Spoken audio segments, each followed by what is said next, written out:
जय माता दी मित्रों, मैं अन्नपूर्णा अपने चैनल पर आपका स्वागत करती हूँ।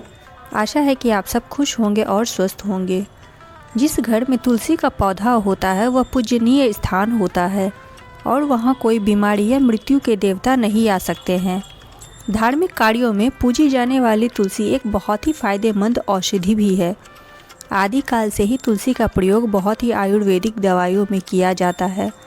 अपने धार्मिक महत्व के कारण तुलसी का पौधा हर हिंदू परिवार में रखा जाता है।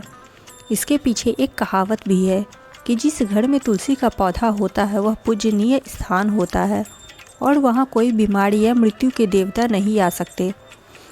आज की वीडियो इसी विषय में है। वीडियो शुरू करने से पहले आपसे अनुरोध है कि पहली बार यदि मेरे चैनल पर आया है तो चैनल को सब्सक्राइब कर दीजिएगा। वीडियो यदि पसंद आए और उपयोगी लगे तो वीडियो को लाइक अवश्य कीजिएगा। तुलसी का पौधा घरों में और मंदिर में लगाया जाता है। साथ ही इसकी पत्तियां भगवान विष्णु को अर्पित की जाती है। इसके औषधीय गुणों के अलावा यह कभी कभी हमारे शरीर को नुकसान भी पहुंचा सकती है। तुलसी का अपमान नहीं करना चाहिए। जिस घर में तुलसी लगी हो वहां उसकी रोज पूजा करनी चाहिए, क्योंकि यह माना जाता है कि इसे पूजने वाला व्यक्ति स्वर्ग में जाता है। तुलसी में प्रतिदिन जल चढ़ाने से आयु लंबी होती है। तुलसी के पत्ते नहीं चबाने चाहिए। तुलसी के पत्तों का सेवन करते समय ध्यान रखना चाहिए कि इन पत्तों को चबाए नहीं बल्कि निगल लेना चाहिए। इस प्रकार तुलसी का सेवन करने से कई रोगों में लाभ प्राप्त होता है। तुलसी के पत्तों में पारा धातु के तत्व होते हैं जो कि पत्तों के चबाने से दांतों पर लग जाते हैं, जिससे आपके दांत खराब हो सकते हैं। शास्त्रों के अनुसार तुलसी के पत्ते कुछ खास दिनों में नहीं तोड़ने चाहिए। ये दिन है एकादशी, रविवार और सूर्य या चंद्र ग्रहण काल। इन दिनों में और रात के समय तुलसी के पत्ते नहीं तोड़ने चाहिए। बिना उपयोग तुलसी के पत्ते कभी नहीं तोड़ने चाहिए। ऐसा करने पर व्यक्ति को दोष लगता है। अनावश्यक रूप से तुलसी के पत्ते तोड़ना तुलसी को नष्ट करने के समान माना गया है। बेवजह तुलसी के पत्ते तोड़ने से मृत्यु का श्राप लगता है। शिवलिंग पर तुलसी की पत्ती नहीं चढ़ाई जाती है। पौराणिक मान्यताओं के मुताबिक जलंधर नाम का एक असुर था, जिसे अपनी पत्नी की पवित्रता और विष्णु जी के कवच की वजह से अमर होने का वरदान मिला हुआ था, जिसका फायदा उठाकर वह दुनिया भर में आतंक मचा रहा था। जिसके चलते भगवान विष्णु और भगवान शिव ने उसे मारने की योजना बनाई। पहले भगवान विष्णु ने जलंधर से अपना कृष्ण कवच मांगा। फिर भगवान विष्णु ने उसकी पत्नी की पवित्रता भंग की, जिससे भगवान शिव को जलंधर को मारने का मौका मिल गया। जब वृंदा को अपने पति जलंधर की मृत्यु का पता चला तो उसे बहुत दुख हुआ, जिसके चलते गुस्से में उसने भगवान शिव को श्राप दिया कि उन पर तुलसी की पत्ती कभी नहीं चढ़ाई जाएगी।